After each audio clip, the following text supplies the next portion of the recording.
Hey everybody, welcome back. It's Valagar Aloevain, back for some more Dungeons & Dragons Online. So for these quests here, we're actually going to be out into our harbor, which we actually haven't been to in some time. Now in the harbor, we have a person named Tessa Esther. They're right near the market entrance, and this will actually start for a madness chain. So the Harbinger of Madness. Now, the first part to this quest chain is actually just down the corner, and you gotta hop right down here at the bottom of the stairs, or of course you could just jump off the cliff. And you want to talk to Goodwick Spurge, who is a Chronicle reporter, and he will bestow the first quest, Missing.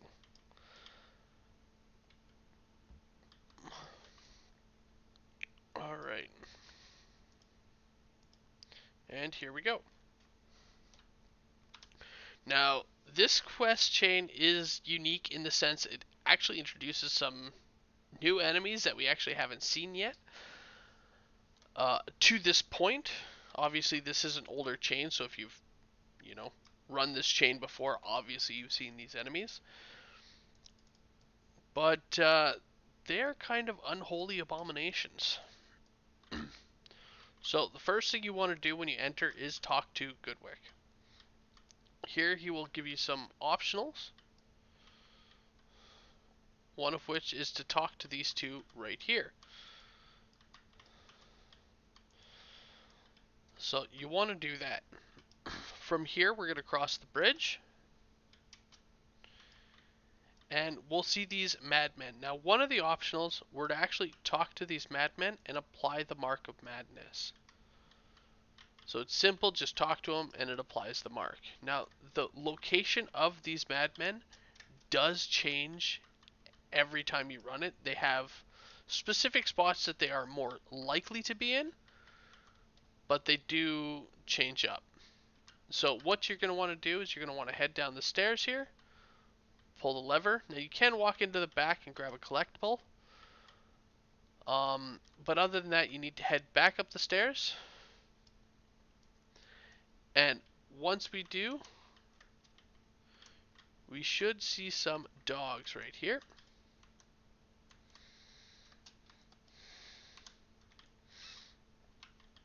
Alright. From here, we're going to head out where the dogs were. And we can actually head up here. Pull the lever, which will open up the door here. We can also head up the ladder here. And another one here. And there's usually a madness guy, or a person to apply the madness up here. But obviously there wasn't this time. But there is breakables, so by all means. So from here, you're going to want to cross the bridge and head north. Now we will see Guard Boskin. There's nothing we can do with that right now, so you do just want to run past. Do make a note of that, as that is actually where our end fight will take place.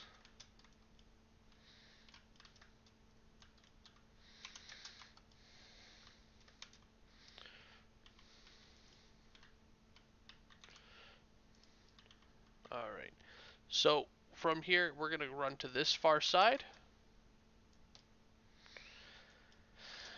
And then we're going to head up and inside here.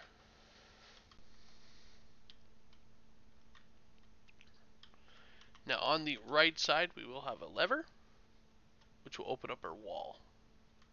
So right now everything is fairly normal. We do happen to have a couple of mages here. So we'll just quickly kill them. But before you actually head this way here, you do want to make a right going north and actually come to the very end and pull this lever here. From here, you do want to then head to where the Mind Flayers were, into this little classroom. So this guy, obviously there is no children. He's another person we could place a mark on. They also will have a book on the table there that I hope you guys saw. And you need to select that, as that is one of our pieces of evidence. So it'll be right here on the desk. From here, we're going to head out to the playground. Now again, I recommend using Q&E, as it does help you to find these mad people. Alright. So directly to the left, we have just some dogs, sometimes a mad person. So if you are looking for that optional, which I definitely recommend doing.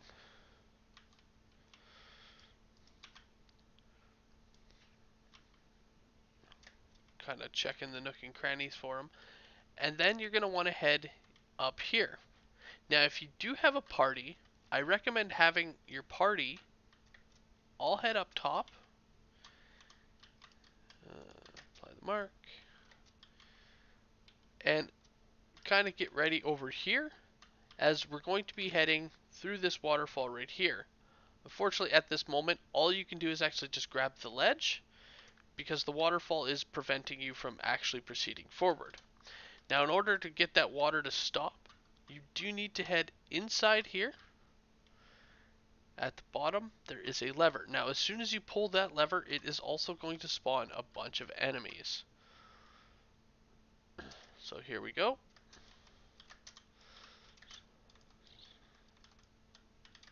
So you got Thrak Hounds, you've got Zorian Renders, and they're just all in a boat. It also, as you see, has stopped the water from flowing. So just go ahead and head on in and up the ladder.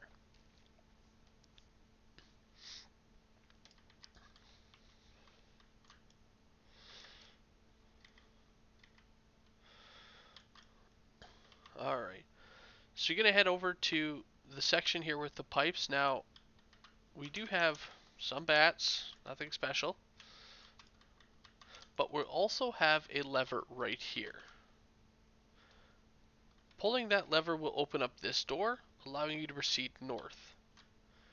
On this second hall, we do have some blade traps. As you can see, they are fairly easy to pass by, but we also have a control box. Now in here, here's the fun part. So once you come in, there is a lever at the back, which will open up both doors. Or should open up both doors. Alright, so it'll only open up the one door. Inside here, that's right. Inside here, you gotta come around the edge. And there's a second lever right there. This one will open up the second room. That's right. Now this part here is completely optional.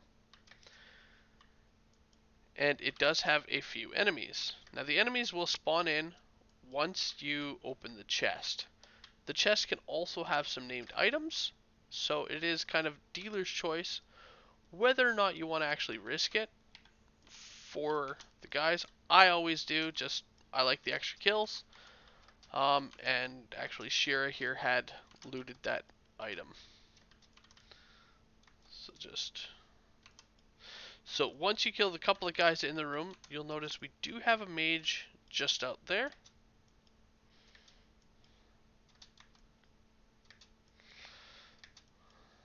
There we go. So this is the weapon that you can get. It is a rapier. So honestly, it's not terrible, but I mean, it's also not the greatest. It is your choice whether or not you want to risk it for it. Again, I always come in here just for the extra loot and the renown. Now, once you leave, you will notice we have an enemy here called the Taken. These are those abominations that I was mentioning earlier. They're kind of like a broken, amalgamated experiment to create distorted human life, I guess. They all started as people and were transformed into these things. But from this point, we want to head up over to the western side, and we're going to hop in and then hop down again.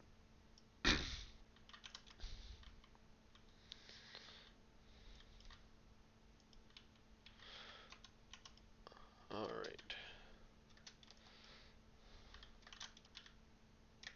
So again, there can be some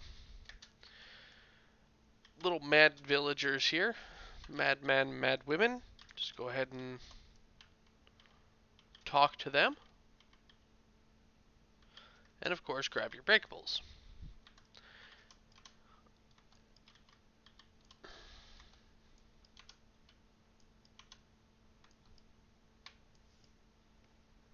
Alright.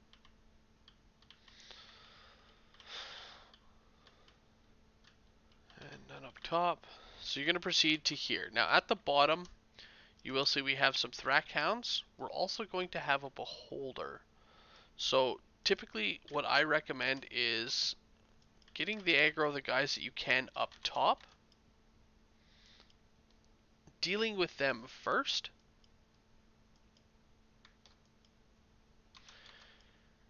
taking out the hounds if you can. Do watch out for the Cyclonic Blast, as it does hurt. Now there are 2 hounds, one on either side, and then right next to that well, there is going to be a Beholder spawning right in front of it, and that will spawn in once somebody drops, or kind of gets too far this way. So from here, you can obviously head down. We do need to get this guy. Or from up top, you can actually, if you have the jump, you can jump right from the roof onto this kind of platform and head on up there. So that is where we ultimately need to be. If, however, you can't make that jump, just hop down, climb the ladder. It's not that big of a deal.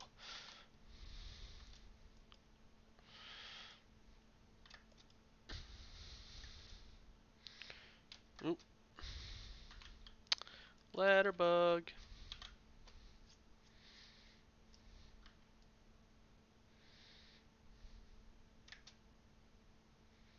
Alright, there we go. So once up, you're going to head around the edge to this room.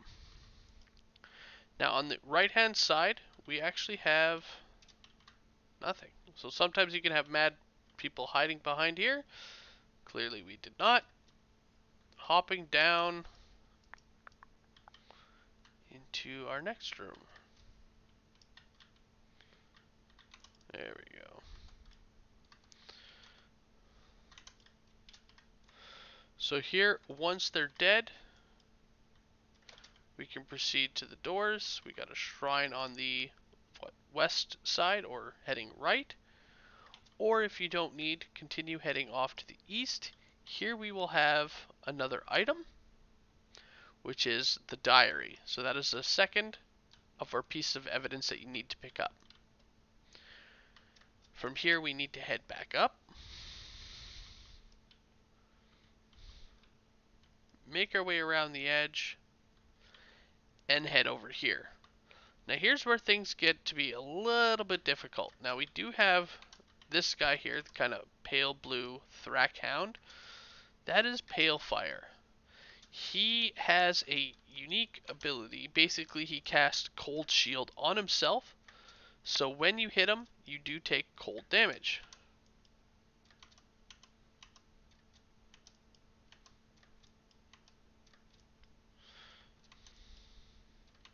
You also have a whole bunch of enemies around the side, which obviously are trying to kill us. Now, in order to activate Pale Fire to start the fight there, you do need to hop down. Once you do, he will start the fight.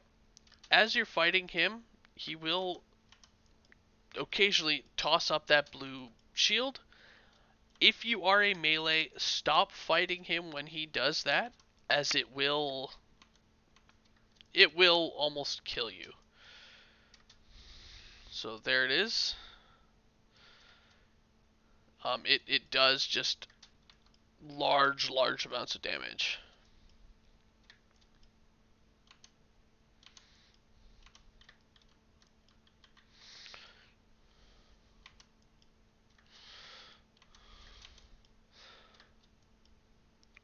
Once he's dead, and again, there are a couple of ways to fight him.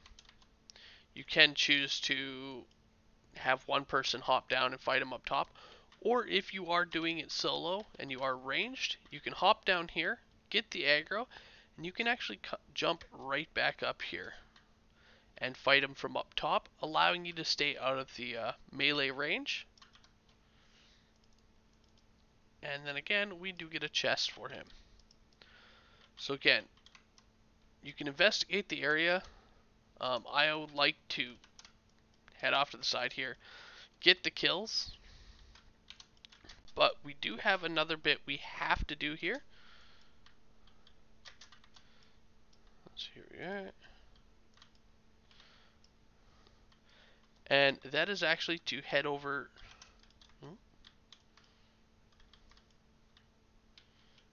Head over and actually head off to the west right here.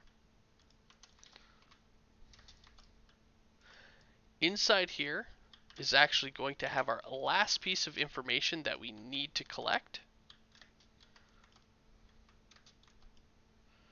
Alright. Yeah, you can grab them. The madmen are kind of random spawning. So in here, you're going to come in, pull our lever, and you're going to want to head to the back of the room. Then we got like a little forge, and you'll notice each time we approach one of these for the first time, kind of shifts the reality there a little bit. And then once you pick it up, it does dissipate. So that's kind of like your little Easter egg that you are close, is that reality will shift. On the way out, though, they like to try and pin you down.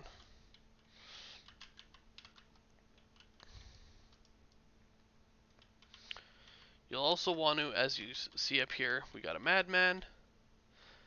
Once you've done on this side of the dock, we can actually cross the bridge here and head to this side. So again, you can have some madmen up here, as well as enemies.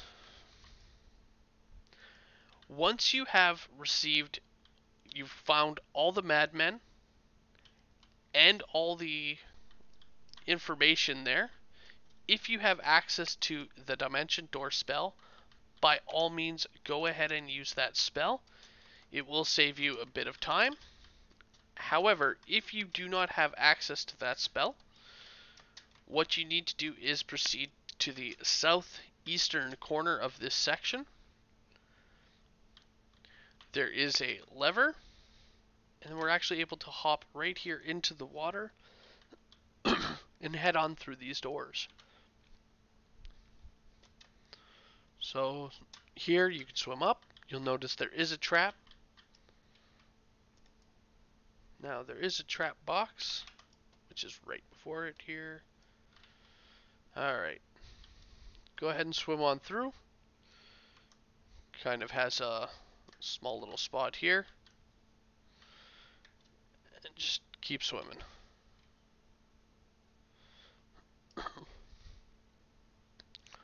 Once you're all the way through, it'll actually put you back to this first main room here. And you can actually just head north.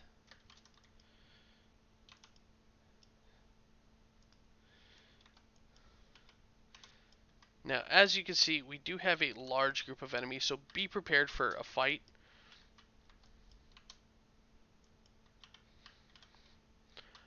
Now, at this point, what we can do is, again, if you had D-Door, awesome.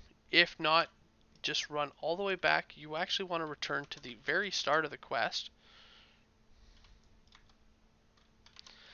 And we'll be able to inform those two people that we've completed the quest, or their objectives. But there's more to them than there seems to be, and as soon as you talk to them, it is actually going to start a fight. So let's give ourselves a fresh death ward here. Now, I do recommend trying to kill the Bruno Voss first, as he is a caster.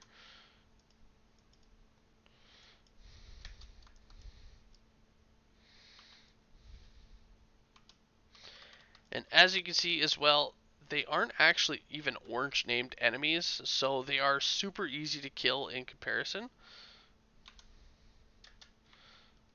to like even just a standard boss. Killing each of them will give bonus XP. Killing both of them will also give you a chest.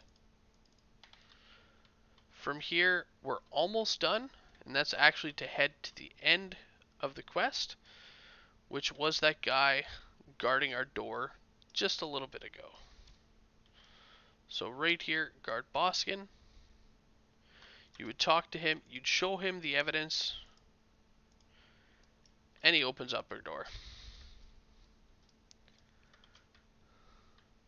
Now in here, it kind of has a drop off, and it's honestly not that bad of a fight. It does give you a bit of a shrine in case of. Now the fight is a beholder, and he has spawning in enemies. So here's the boss. It's kind of a beholder head on a Warforged body. Now, once the fight starts, it is going to spawn in a couple of guys from this door here. If you have access to any type of crowd controlling effect, you can place them on the entrance. As well as also going to spawn guys elsewhere in these rooms, kind of from the cages. If you are a ranged character, a nice little spot is right here, as it gets you a little bit out of the ranged, and you can still see everything within the room very well. Now, once he's done talking, he will grow in size, and the fight basically begins at that point. Now, he is a Chaos Beholder, so he doesn't give you any type of anti-magic. So go ahead and blast on him. Once he dies, that is quest complete. Just go ahead and kill anything else that's straggling behind. And then we have our end loot. So super simple, fairly easy quest. And we got to be meeting the other one. So Wolf actually looted a very unique item. This is called Insanity. Now what makes this unique, actually Wolf, if you want to go ahead and equip that weapon there, you can show them specifically. So it is a great sword, but what makes this great sword unique and actually kind of cool is it's more like the Buster Blade there, being quite large. So I really like that one, and the effects on it there. Oh, and Sheer got one as well. It actually has unwieldy, so actually putting it on, because it's so big, it actually penalizes you due to that. But it is just a dex penalty, and typically speaking, if you're rocking great swords, you don't use dexterity as much. It also has some nice effects. Bewildering, it takes -1 wisdom every time you hit them. And whenever you get a roll of 20, they actually get a will save or driven insane. So it is a cool looking blade, some interesting effects, and yeah. Anyway guys, thank you so much for joining. It's been a blast. We'll see you guys in the next Insanity Quest. Have a good one all.